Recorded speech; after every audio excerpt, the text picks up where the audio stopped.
YouTube guys, it's been a while since I posted anything, but I thought this would be worthwhile posting. Hunting season's just around the corner, and what I've come up with is a homemade tire chain, because I'm really cheap and tire chains are expensive. So I thought, hey, what can I use to make my own set that I can work with? So we had some aircraft cable, 3/8 aircraft cable lying around the shop was get chucked out.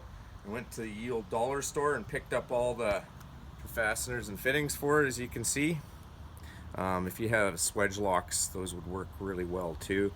And I got these little carabiners. They're pretty tiny. If I had to do it again, I'd probably use bigger ones, but again, I'm really cheap, so this is what I got. It actually came in handy last year hunting.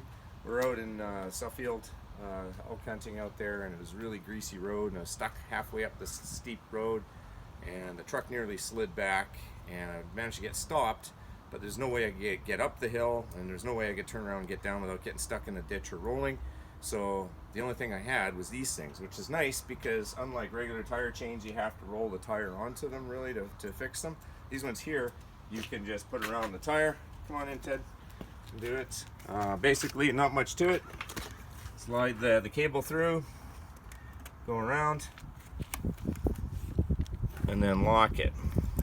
Now with these cheap fittings that I got on here, you're best off to leave them off to the side. Although the case I was where it was icy, I actually slid everything over to the tire so it was on the tire side to get extra grip, but you wouldn't want to drive far because it will, if you're on gravel or asphalt or something, that will chew these things up pretty fast. You won't get very far. But if you slide the cable over, if you're just on a bit of ice, need a bit more traction, then this kind of does the trick right here. This cable will dig into the ice and you can go for a distance. The only thing I'd say to be careful of is watch out for your valve stems when you're putting them on so you don't knock the valve stem off. And Tom, you want to demonstrate on the tire on my truck here? Sure.